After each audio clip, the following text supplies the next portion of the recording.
El gobierno actuará con determinación y audacia para impulsar la transformación del país, asegura el presidente de la República, luego de presentar el proceso que se abre, y ahí se lo digo porque quiero pensar que usted está incluido, se abre para el Plan Nacional de Desarrollo. ¿Cuál es la idea? Que todos aportemos para que veamos y sugiramos en su oportunidad en qué áreas México debe cambiar. El Plan Nacional de Desarrollo es de el 2013 hasta el 18. Yo pienso que el plan debiera estar ya establecido. Con todo ello, podrían presentarnos una base y sobre esta hacerle ajustes de la sociedad.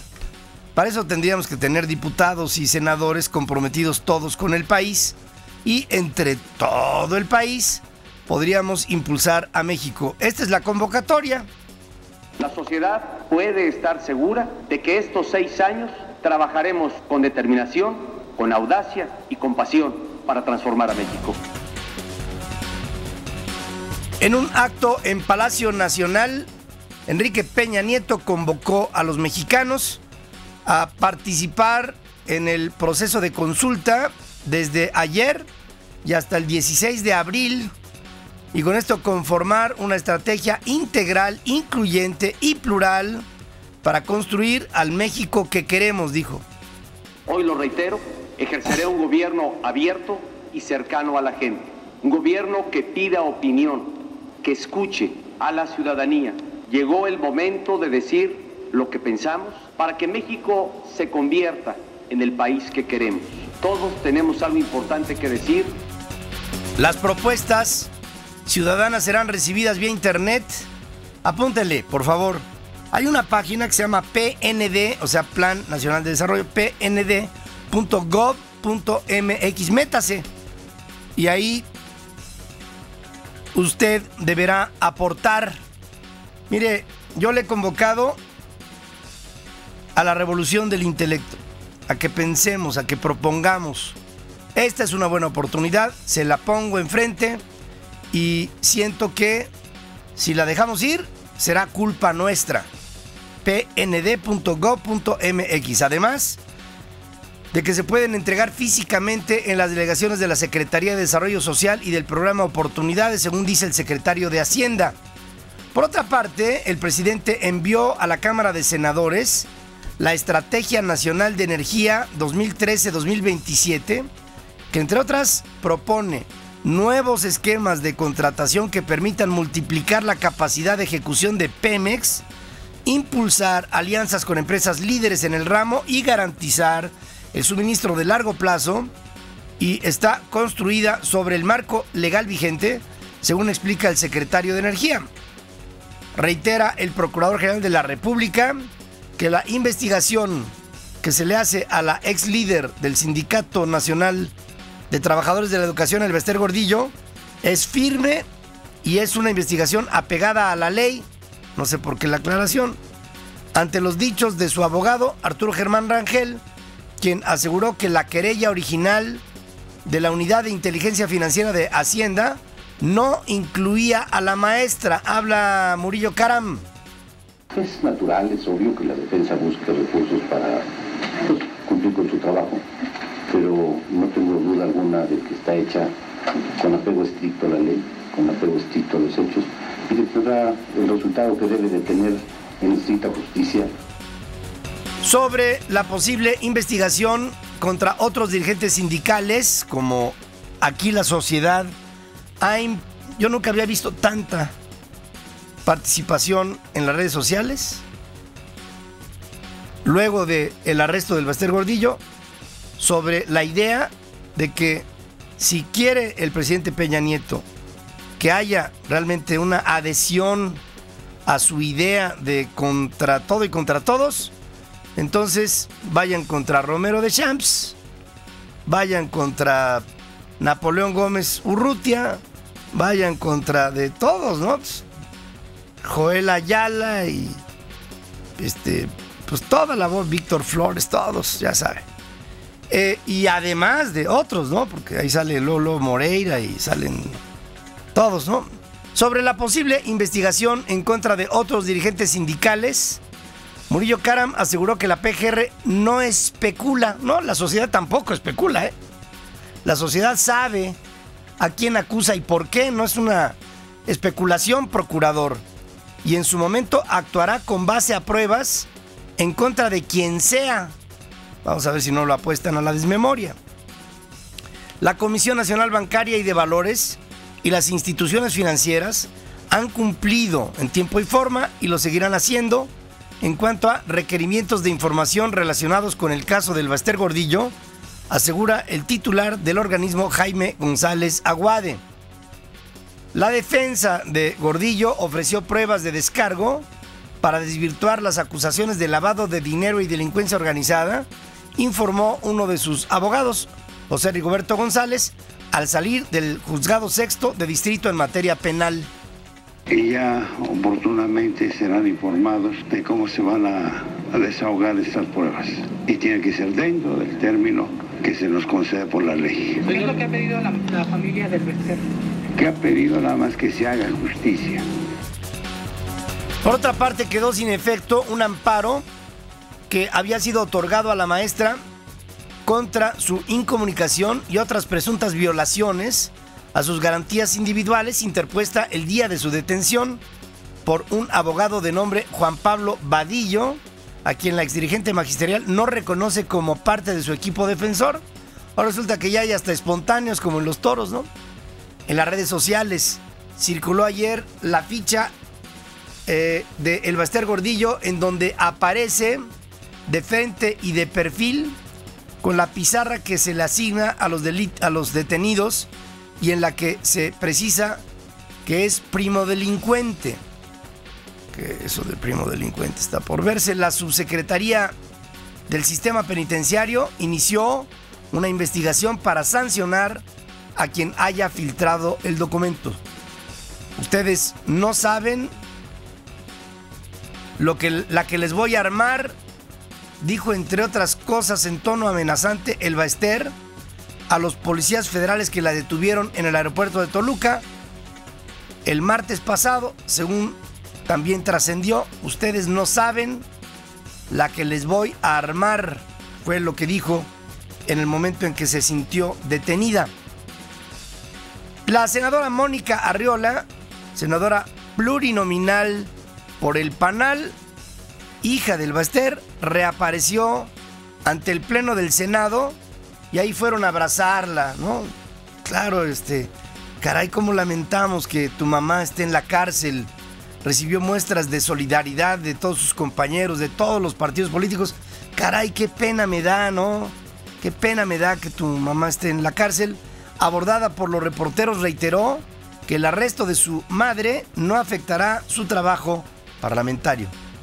Es un asunto personal, pero bueno, eso no limita mi compromiso con seguir trabajando aquí y legislando. El nuevo presidente y secretario general del Sindicato Nacional de Trabajadores de la Educación, más de lo mismo, Juan Díaz de la Torre, anuncia entre sus primeras disposiciones aprobadas en la sesión extraordinaria del Consejo Nacional la creación de un observatorio nacional que vigilará el manejo de los recursos del gremio, así como el cumplimiento de las encomiendas a los dirigentes seccionales asumidas en las asambleas y órdenes de gobierno.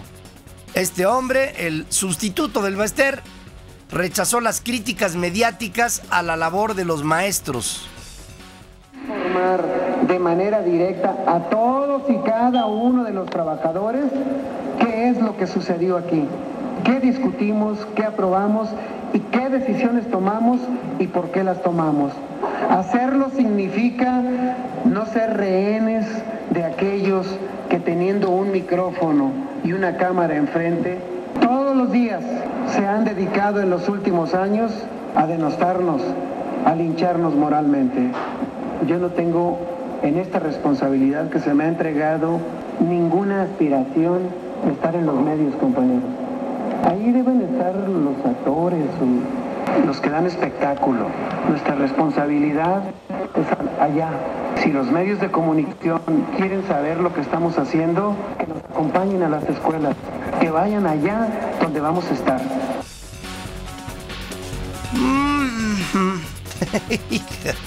Qué horror. Bueno, pues este es el líder nuevo de el sindicato. Ya empiezan, ¿no? Obviamente ya empiezan las voces que dicen, ¿y por qué este, no? ¿Por qué este? Porque ahorita no sabes quién es Juan Díaz de la Torre. Estaba el Baester Gordillo arriba de él. Pero ahora resulta que ya, de entrada, ya agarró bronca con todos los que tenemos un micrófono y una cámara enfrente. Y que él dice que eso de salir en la tele es nada más para los que estamos en el show. Y los líderes de la disidencia magisterial, Artemio Ortiz de la sección 18 de Michoacán y Rubén Núñez de la 22 de Oaxaca, de plano dijeron, pues nosotros no reconocemos a este señor Juan Díaz de la Torre. Perdón, señor Díaz de la Torre, a lo mejor usted va a decir que yo estoy aprovechando mi micrófono para hablar feo de usted y tendría yo que estar con usted en un aula agarraditos de la mano. Lo dejamos si quiere para un día que no tengamos mucho que hacer los dos, ¿no? Pero por lo pronto dice que Juan Díaz de la Torre no será su líder ni presidente del Sindicato Nacional de Trabajadores de la Educación por tratarse de lo mismo, una escisión de el Baester Gordillo. A lo mejor lo hubieran expresado nada más diciendo, pues es el mismo ADN. Habla el dirigente de los maestros de Oaxaca. El sindicato no tiene que ser nuevamente rehén de imposiciones políticas. Le decimos desde aquí a Peña Nieto que no aceptaremos ninguna imposición de otro espurio al frente del Sindicato Nacional de los Maestros. Y por eso yo le he venido recordando en sus últimos días, y para muchos informando, que hubo un tiempo allá en las épocas de Carlos Salinas de Gortari, que nos quitaron a un líder sindical como Carlos Jongitud Barrios, que todos conocían en aquel tiempo, y nos pusieron a una chavita que se veía fresca, se veía hasta humildona, que se llamaba Elba Baester Gordillo, la maestra. Entonces todos dijimos, qué bien, ¿no? Que haya una maestra dedicada y todo, y que austera, sencilla, buena, trabajadora. Y 24 años después, el Chucky, ¿no? Pues sí. Entonces, ¿para qué le hacemos al enzarapado? Ahorita está Juan Díaz de la Torre, ya de entrada ya nos regañó. Imagínenselo dentro de 20 años, digo, pues se va a parar encima de uno a darnos de trancazo en la cabeza, ¿no? En fin. Los maestros de la Coordinadora Estatal de Trabajadores de la Educación en Guerrero tomaron durante 4 horas la caseta de cobro de Palo Blanco, ahí en la Autopista del Sol, como parte de sus movilizaciones hacia esta reforma educativa. Los maestros recolectaron el peaje que servirá para apoyar a su movimiento, dijeron, es decir, no dejaban pasar libre al coche, sino que le cobraban el peaje, ellos se lo embolsaban. ¿Sabe cómo se llama eso, no? Se llama robo. Robo. Es un asalto. Y como asalto debe de tratarse por la Policía Federal y como asalto debe de tratarse por las instancias que ven ahí una obstrucción de las vías generales de comunicación. Es un delito federal. El dirigente, pero pues claro, luego se van a sentar a negociar. Oye, regrésame las tarifas del peaje, no seas malo. Y los otros van a decir, no, porque es más, queremos que se quiten las... Y van a empezar a andar ahí negociando cosas, para variar, insensatas. El dirigente de los burócratas, Joel Ayala Almeida, otro, que encabeza a más de 1 millón de trabajadores al servicio del Estado, asegura que han entregado cuentas claras a la asamblea de la organización sindical y de paso ofreció reincorporar al CENTE, a la FESTE, o sea, la Federación de Sindicatos de Trabajadores al servicio del Estado, si así lo desean los profesores. O sea, fíjense qué modesto Joel Ayala dice, si quieren el 1,5 millones de maestros, pues vénganse aquí, yo los afilio. Mira que santo, ni Benedicto, vaya. En otros temas, la Cámara de Diputados aprobó el dictamen que crea la nueva Ley de Instituciones de Seguridad y Fianzas, que según el presidente de la Comisión de Hacienda, José Isabel Trejo, robustece el marco jurídico del sector en materia de solvencia, estabilidad y seguridad conforme a estándares internacionales. Asimismo, al aumentar la transparencia de estas entidades, Los usuarios contarán con la mayor información para decidir con qué institución realizar sus operaciones de seguros y fianzas. Además, la mayor transparencia estimulará una más apropiada conducta del mercado y con ello una mejor atención a los usuarios. También se aprobó en San Lázaro el dictamen de reforma a la Ley General de Salud, que entre otras amplía hasta 9 años de prisión y multa de 50,000 días de salario mínimo a quien venda, distribuya o transporte medicamentos caducos. Algo sabrán, ¿no?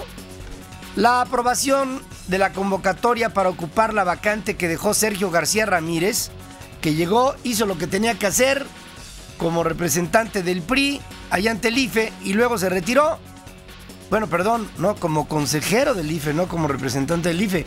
Eso ya es una cosa mía que de repente mi mente desviada piensa, ¿no? Generó un enfrentamiento entre el PRI contra el PAN y el PRD, que acusaron la intención y prisa del tricolor a nombrar otro consejero a modo, como el del el aludido. Héctor Humberto Gutiérrez del PRI aseguró que se trata de cumplir la ley, mientras que el panista Rubén Camarillo lo confrontaba. Si desean modificar el método, presenten la iniciativa correspondiente, pero no vengan a desgarrarse las vestiduras, a inventar métodos. Vamos a cumplir con la ley. No sé lo que significa para ustedes breve plazo. Breve plazo es inmediatamente. Desean 18 meses como la última ocasión. Los consejeros no salen por sorteo, señor. Salen de acuerdo a las circunstancias de cada uno de ellos. ¿Puedo decir cuál es el pendiente que tienen los compañeros del PRI con respecto a esta elección? Estoy por terminar, presidente. Estoy por terminar. Que sea reabierto el caso Monex y quieren otra vez el voto del desempate para una vez más impunemente salirse con la suya. No se los vamos a permitir. Se supone que ese lugar es una instancia de la ciudadanía. ¿Oyeron a algún ciudadano? Yo no oí a ninguno, son intereses de los partidos políticos en el seno del Instituto Federal Electoral. Qué espectáculo más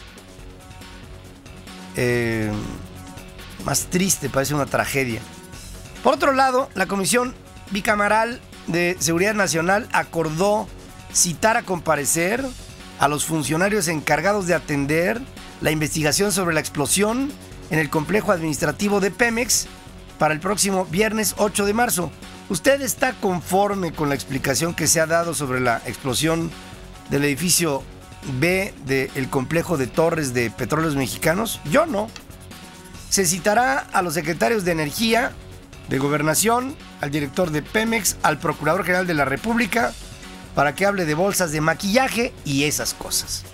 Luego de 3 administraciones panistas, el PRI regresa a gobernar el estado de Jalisco.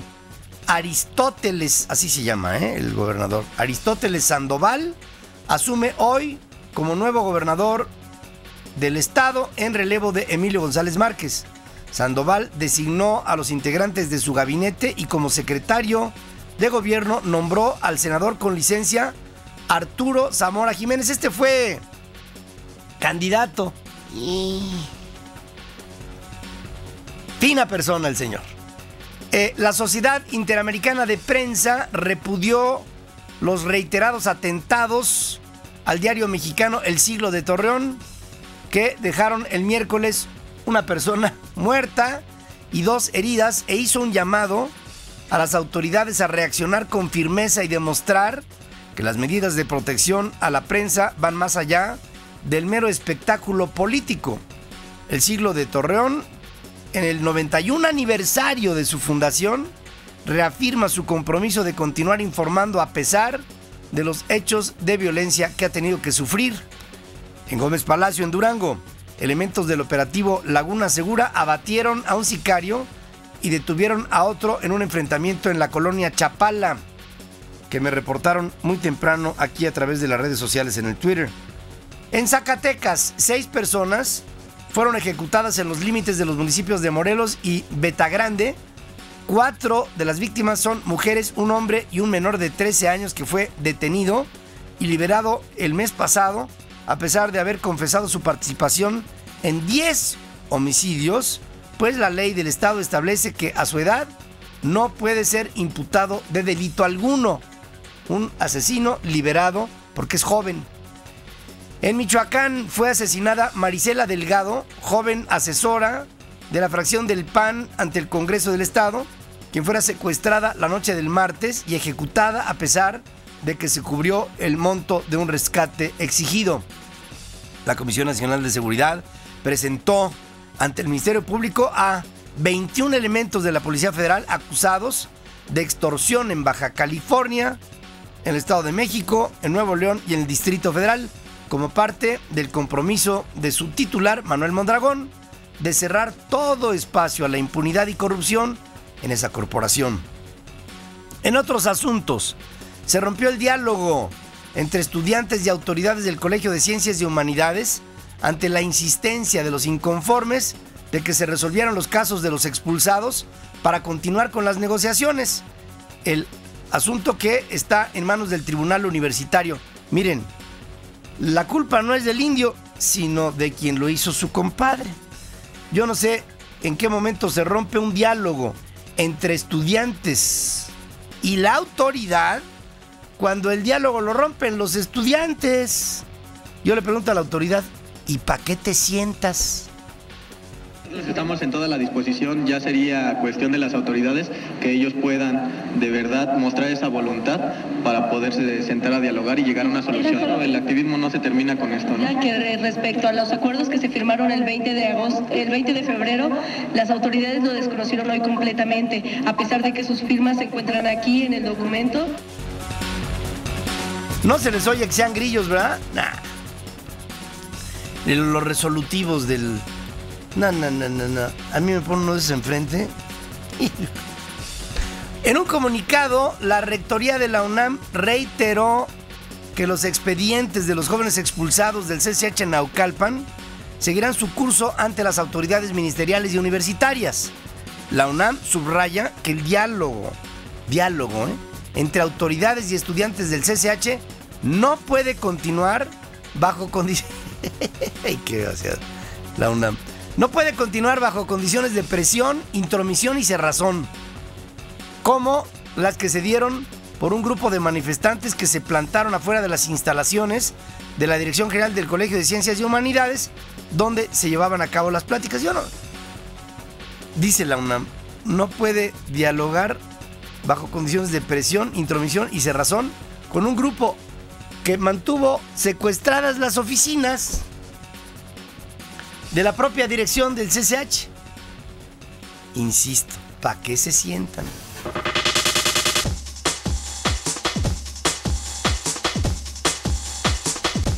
El departamento pontificio en el cual vivió Benedicto durante casi 8 años en el Vaticano fue sellado anoche por el cardenal camarlengo de la Santa Iglesia Romana, Tarcisio Bertone. Como establece el protocolo, a la puerta del aposento se le colocó una cinta con la inscripción sede vacante. Y también fue sellado el ascensor, el elevador, que conduce a los aposentos papales al entrar en vigor la renuncia de Joseph Ratzinger a las 8 de la noche del jueves, tiempo de Roma. Así concluyó formalmente un pontificado que duró exactamente 7 años, 10 meses, 9 días, iniciado el 19 de abril del año 2005, cuando el entonces cardenal alemán fue electo para suceder a Juan Pablo II como papa, el número 265 en la historia de la Iglesia, el 111 del conteo de San Malaquías.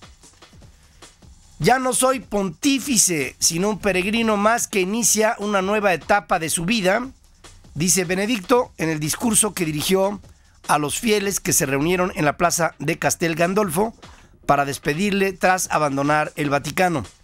La última aparición pública de Benedicto como papa concluyó con la bendición que ofreció a todos los presentes.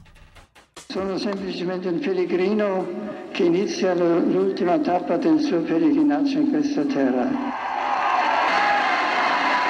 Di tutto il cuore la mia benedizione sia benedetto Dio Onnipotente, si benedica Dio Onnipotente, Padre e Figlio e Spirito Santo. Grazie, buonanotte. Grazie a tutti. Bárbaro. La primera congregación de cardenales preparatoria, no el cónclave, sino lo preparatorio al cónclave. En el cónclave se va a elegir al nuevo papa. Se llevará a cabo el próximo lunes 4 de marzo a las 9:30 de la mañana, hora local romana, según confirma el Vaticano. E insisto, no confundamos y pensemos que a partir del lunes se elige al papa.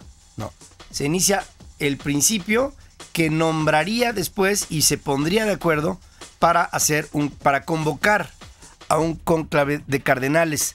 La reunión se celebrará en el aula nueva del sínodo, que se encuentra en el complejo del también aula Pablo VI, lugar de las audiencias públicas durante el invierno y los días de lluvia. Conste, el momento en que ya es el cónclave, entonces ya se utiliza la Capilla Sistina, antes no. Por eso ahora le hablo de la sala Pablo VI. Ahí es en donde se van a reunir a partir del lunes. El decano del Colegio de Cardenales, Angelo Sodano, ya envió cartas a los cardenales de todo el mundo, tanto electores de menos de 80 años como no electores, pidiéndoles que acudan el lunes a la primera de estas reuniones llamadas congregaciones generales. En Roma ya están 144 purpurados de los 207 que conforman al colegio cardenalicio. Los cardenales electores son 117, aunque dos, uno por enfermedad, Julius Riadi, de Indonesia, y otro acusado de actos impropios, Keith O'Brien, ya han anunciado que no llegarán. Por cierto, a Keith O'Brien, quien lo destituyó, fue el papa que acaba de abandonar, el presidente de Venezuela, Hugo Chávez. Lucha por su vida. Está enfermo porque trabajó sin descanso y sin reposo por el pueblo, dice el presidente Nicolás Maduro en una ceremonia de entrega de viviendas. Maduro rechazó las pruebas de vida o la designación de médicos que certifiquen la salud del comandante, como ha pedido la oposición, al subrayar que ellos, los traidores, jamás van a creer en nada que se informe al pueblo sobre la salud del presidente, que está luchando por reponerse, dijo. Está enfermo porque entregó toda su vida por los que no tienen nada, por los que nunca tuvieron nada. Esa es la verdad verdadera. Y está batallando allí por su salud, por su vida, y nosotros acompañándolo. Nosotros que tenemos funciones de gobierno directamente y podemos acceder a él allí en su lugar de convalecencia, le transmitimos siempre estos gestos de amor para que él se alimente. Esa es la primera, digamos, el primer reconocimiento oficial de que el hombre está luchando por su vida. O sea, cuando estás luchando por... Digo, usted y yo estamos luchando por nuestra vida, pero no estamos así en una batalla por dar el último jalón, ¿no? Y eso pareciera describir Nicolás Maduro. El gobierno de los Estados Unidos presentará al Congreso para su aprobación el acuerdo de hidrocarburos con México, firmado en febrero del año pasado por la exsecretaria de Estado norteamericana Hillary Clinton y la ex canciller mexicana Patricia Espinosa, según informa la subsecretaria para América Latina del Departamento de Estado, Roberta Jacobson. El convenio bilateral relativo a los yacimientos transfronterizos de hidrocarburos en el Golfo de México establece el proceso de cooperación para manejar los recursos energéticos que pudieran encontrarse a lo largo de la frontera, los límites entre ambos países en el Golfo de México. ¿Sí se entiende esto, no? O sea, si hay una lentilla de petróleo, la lentilla no va a observar cuál es territorio mexicano y cuál es territorio norteamericano. Llega un popote que la succiona y sale, y a lo mejor Estados Unidos está sacando petróleo que está del lado nuestro. O al revés. El único problema es que el número de pozos que hay del otro lado con respecto al número de pozos que hay aquí, pues es como si yo en una malteada meto un popote y alguien frente a mí sobre la misma malteada mete 10. ¿Quién se acabará primero la malteada? Es pregunta. Aprueban las legislaturas de Nuevo México y Hawái sendos proyectos de ley que reducirán drásticamente en ambas entidades el castigo por la posesión de marihuana. Las iniciativas no legalizan del todo el uso de la droga para lo que se llama fines recreativos, como lo hicieron en noviembre pasado los estados de Colorado y Washington. Sin embargo, sí establecen que la posesión de 28 gramos o menos de la hierba deja de ser delito para convertirse solamente en una violación civil con una multa máxima de $100. O sea que habrá que andar, la policía habrá que andar con su báscula para ver cuántos son 28 gramos y si no, pues va a decir, estamos todos detenidos cuando se pase de los 28. Por otro lado, en Texas desmantelan un narcolaboratorio en donde se cultivaba y procesaba marihuana dentro de una casa.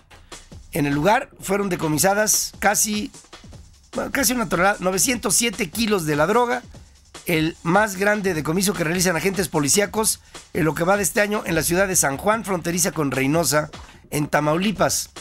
El Distrito Escolar Unificado de Fontana, al sur de California, aprobó de manera unánime utilizar armas de alto poder para resguardar a estudiantes en las escuelas. 14 rifles automáticos que tuvieron un costo de $19,000 serán usados por los policías escolares en casos de reacción ante posibles incidentes violentos. Fontana es una comunidad con predominio hispano a unos 120 kilómetros al este de Los Ángeles.